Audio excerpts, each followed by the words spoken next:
Hi, so today I'll be talking about our participatory plant breeding program that's organized out of the University of Manitoba with funding from the Bauta Family Initiative.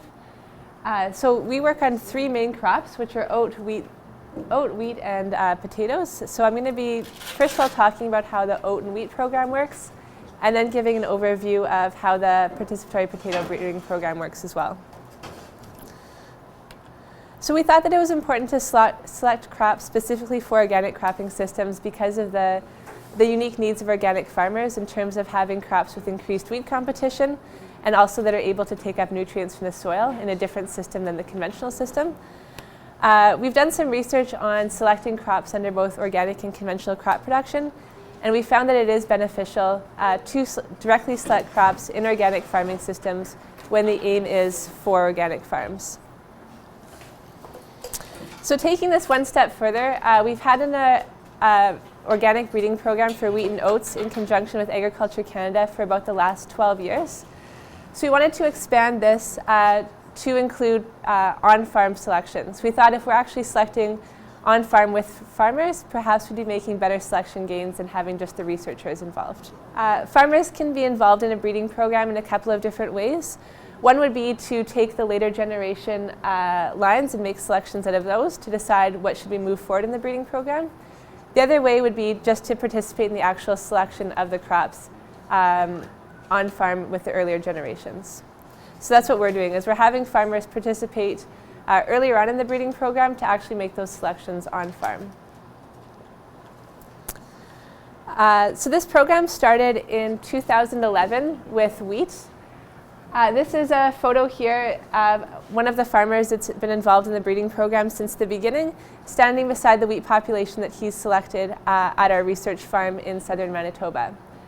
So the farmers did on-farm selections for a period of 3 years, and then we compared those on-farm selections in a research trial this last summer. So I'll be talking about the actual method of the farmer selective breeding, and then also a description of how those varieties compared to commercially available cultivars. So the breeding program, this picture of wheat with crossing bags on it is over Winnipeg. So the actual crossing and the seed increase for the early generation varieties happens at the research center in Winnipeg. And then from there, the seed is distributed to farmers across, for the pilot project, just across Manitoba and Saskatchewan. So the pictures with the little seed indicates the location of all of the farms that participated in the project for the first few years.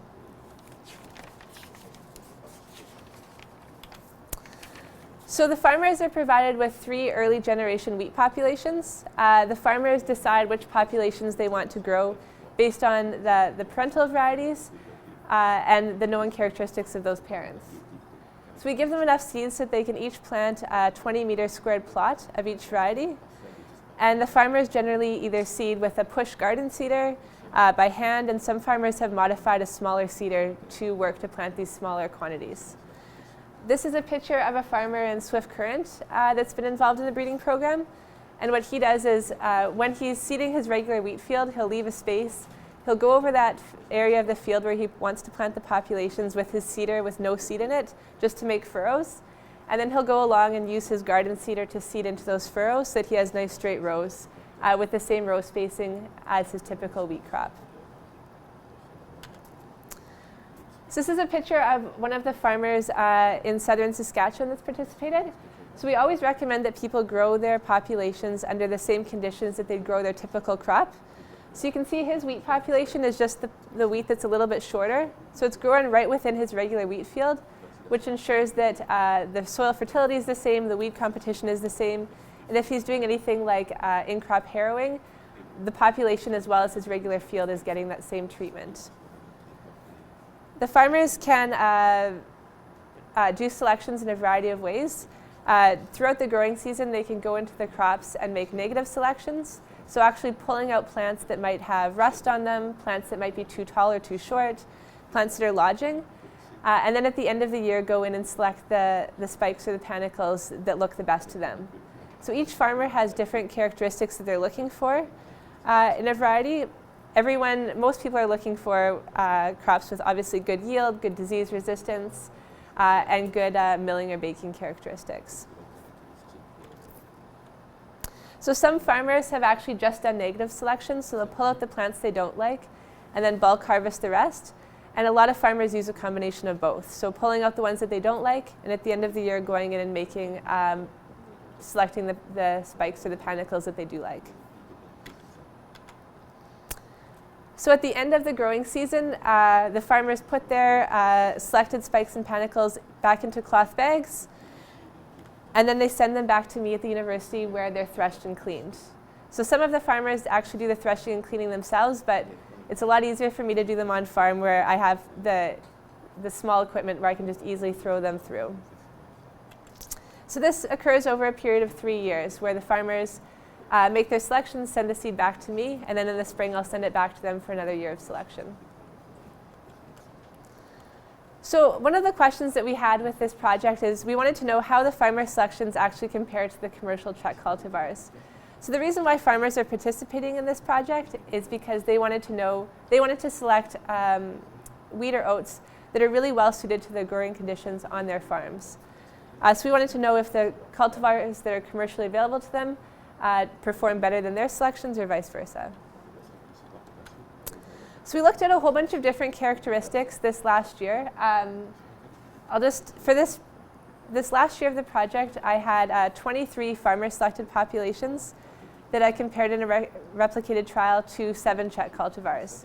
So the Czech cultivars were the commercially available varieties that the farmers that grew these wheat populations might be growing on their own farms. When I analyzed this data, I took the farmer selections as a group and the Czech cultivars as a group just to compare how the farmer selections performed and how the Czech cultivars performed. So I'm just going to go through a few of the variables that I looked at throughout the growing season. So we did look at a whole bunch of different characteristics, including early vigor, plant counts, looked at the growth scales, diseases, maturity, all different sorts of things. So in terms of days to maturity, we did find that the farmer selections, they were about a 4-day difference in days to maturity. So they matured about 4 days later than the Czech cultivars as a group. I looked at leaf diseases throughout the growing season, and the only period where there actually were significant differences between treatments in leaf disease was right at maturity. But as a group, the farmer-selected populations didn't differ significantly from the Czech cultivars. Within the farmer selections, there definitely were populations that did have more rust or fusarium or leaf diseases, but as a group, they didn't differ significantly. So in terms of height, we definitely did see that farmers are selecting wheat populations that are taller. So the farmer selections on average were 9 centimeters taller than the Czech cultivars. Some of the farmers are looking for taller varieties for wheat competition characteristics, and there actually are some farmers that are looking for shorter varieties, but on average they're looking for taller. When it comes to lodging, we would expect with taller varieties that we would have more lodging in the farmer-selected populations, which is what we saw. So for the lodging scale, we use about a 1 to 9 rating scale, where 1 would be completely upright and 9 would be flat on the ground. So on the left-hand side is a picture of a wheat population that would be a 1, so completely upright. The 3 in the middle would have about a 30-degree angle, and that's about the average of the farmer-selected populations. And we don't really want anything that looks like the 5 on the end, where as it comes closer to maturity, it's going to be leaning more and more on the ground. And this picture of the 1 here was actually one of the farmer-selected populations that performed really well this growing season. This table is a little bit deceiving because it starts at 4,000 kilograms per hectare. So the farmer-selected populations did yield significantly more than the Czechs. They didn't double. They were 300 kilograms per hectare on average higher yielding than the Czech cultivars. So one of the reasons why we might expect higher yield with the farmer-selected populations is because they did have longer days to maturity, but there's also, they might be better adapted to their organic growing conditions. There's a number of reasons why they might be higher yielding. So the farmer-selected populations, on average, had smaller 1,000 kernel weight than the Czechs. The farmers were about 34 grams, and the Czechs were about 35.5. And as you would expect, the farmer selections, because they had lower 1,000 kernel weight, they did have greater kernel numbers. And this is something that some of the farmers are selecting for really big spikes. So when they're actually going in and making their selections at the end of the year, they're looking for those big spikes. So they are moving that population towards something that has smaller kernels, but more of them.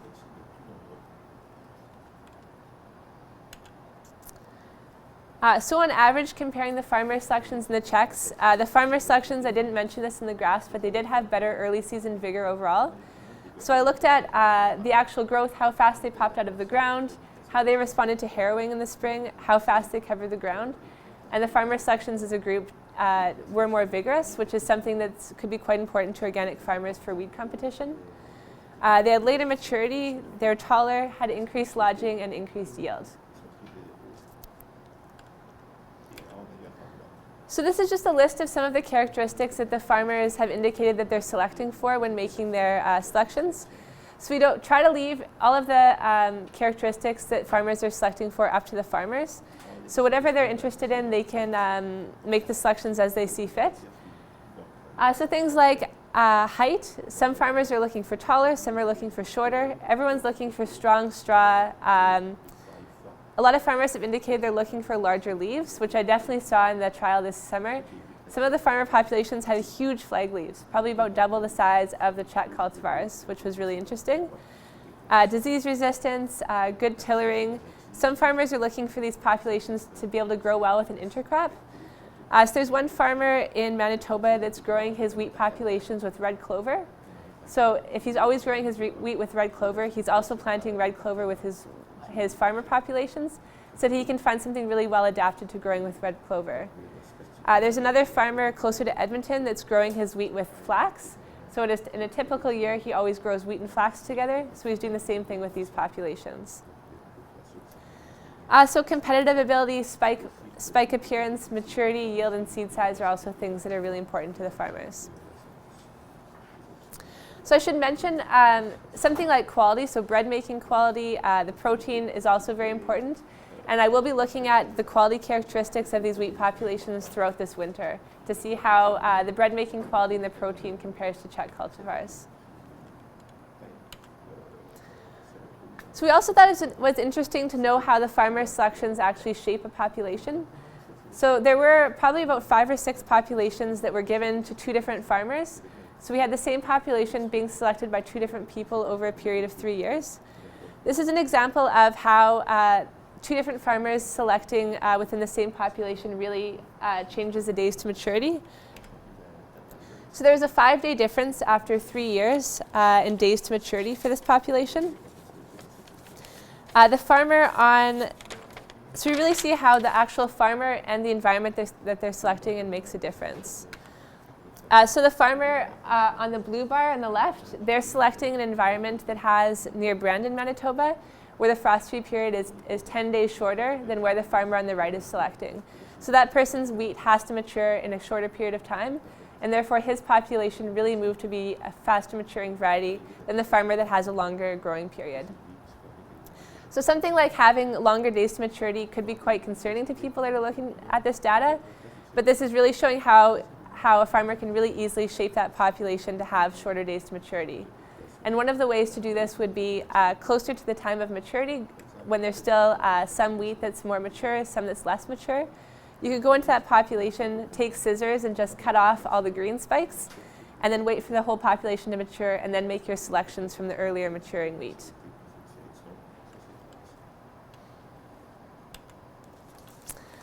So some of the lessons that we've learned from this pilot project is that the individual in the selection environment does have a very large influence on the population, that the farmer selections do appear to be better adapted to organic production than the Czech cultivars, and that farmers do want to stay in the parental varieties.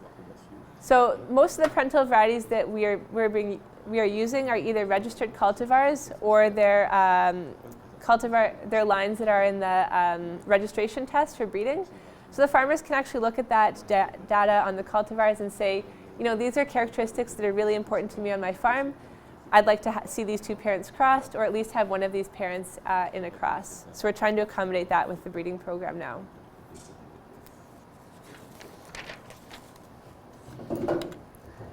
So since this program started in 2011, we've expanded to include more farmers all across Canada.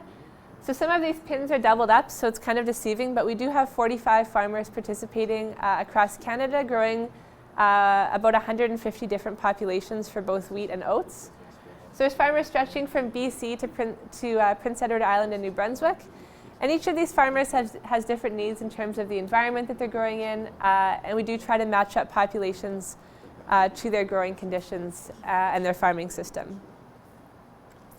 So I did mainly just focus on the wheat breeding program for this first slides, but the oat breeding program does function exactly the same as the wheat. So the way that the size of the plots, the amount of seed that they get, and how they make selections is about the same. This is a picture of the two most eastern farmers, Mark and Maurice, that are part of this breeding program. And I just wanted to use Maurice as an example of someone that really wanted to say in what parental varieties were used, and actually had some suggestions after his first year of participation on what parents to use in the cross. So when we send out wheat populations or oat populations to the farmers, we also send out some check varieties that are hopefully close to what they might be growing in their region. These are just pictures of checks growing on a farm in Manitoba and Saskatchewan.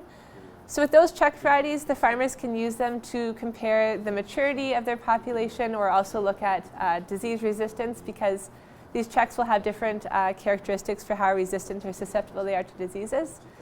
And for Maurice, the checks that Maurice had on his farm this year, he did identify two that he really liked, that really grew well on his farm. And I did a cross of those two parental varieties, and next year he'll have a population with those two parents that he can make selections from on his farm. So it's really nice to have farmers actually give us some input onto what parents to use, and we do think that we can make better gains having more farmers say.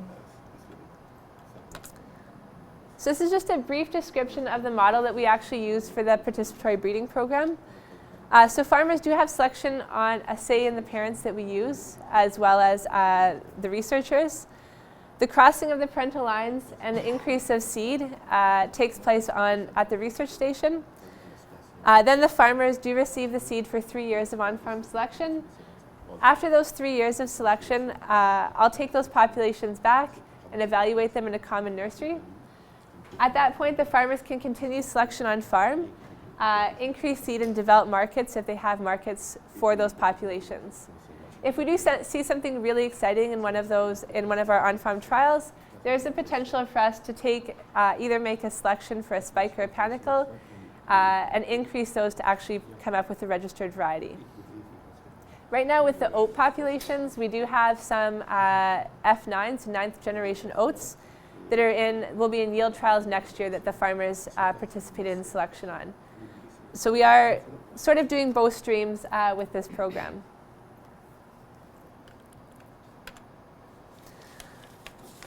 So I wanted to end off talking about the participatory potato breeding program. The potato breeding program has 6 farmers involved from across Canada. There's 2 farmers in BC, 1 in Manitoba, 1 in Ontario, and 2 in Quebec. So with the potato breeding program, there's 2 plant breeders that are involved in this program. One is Benoit Bizimungu, who's the potato breeder at Agriculture and Agri-Food Canada in Fredericton.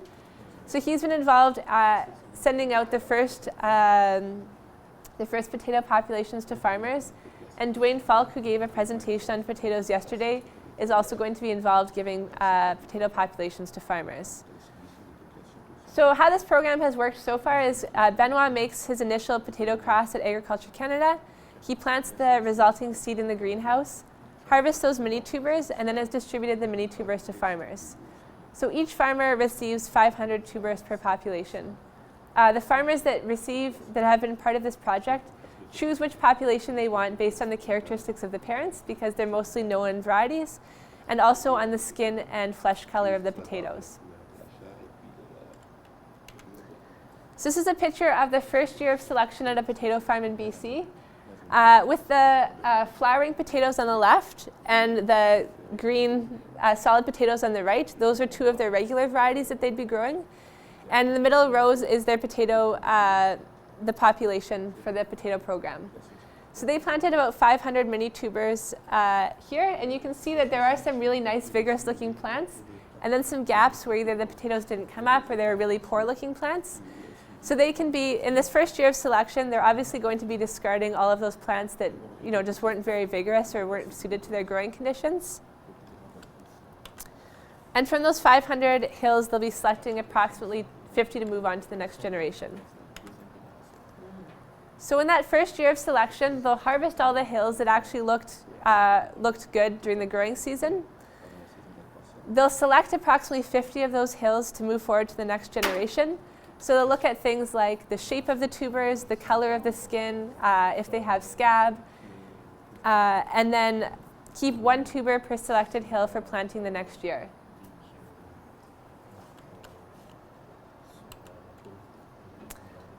So this is for the second year of on-farm selection. They start with their 50 tubers per population approximately. In the spring, the farmers went through those populations and discarded any potatoes that just didn't store well over the winter. They cut each of those selected tubers into 4 pieces, planted those 4 pieces in a short row with a gap in between them. And then from those, what we'd call tuber units, they selected 15 units to move forward to the third year. This is a picture of the second year of farmer selections at a farm in Manitoba. It kind of looks like one long row of potatoes. They actually planted their 4 seed pieces in a row that were white, planted one red in between so that they wouldn't mix them up, and then planted their next 4. And looking at the vigor of the plants, what sort of disease and insect pressure they had, and then also the yield and the appearance of the tubers, then they selected, I think, about 10 of those tuber units to move on to the third generation. So now in the third year of on-farm selection, because they've really narrowed it down from about a population of 500, which is a lot to work with, to anywhere from 4 to about 20 tuber units, they can plant larger plots of those and actually look at yield and more of the disease characteristics on their farm. And then a section of those tubers is going to Fredericton to the research station, where Benoit will be looking at yield, disease resistance, and then he'll also be taking those tubers and looking at boiling and baking quality. So this is something that's really important to the farmers that are participating in this project. And it's a good example of how the skills of the farmer and the skills of the people at the research station can really come together to make this program successful. And from here, the farmers might be keeping one of those lines to move forward and increase seed. They might keep a couple of them, or they might decide that none of them are suitable for their needs.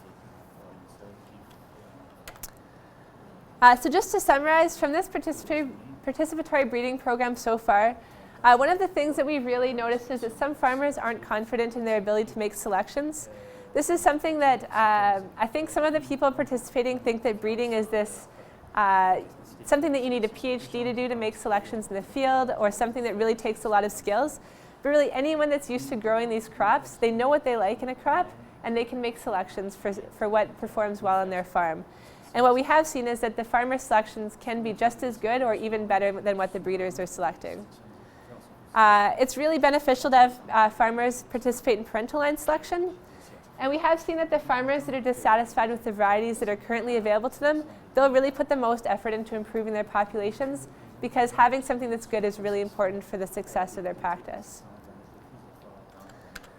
So that's all that I have for today.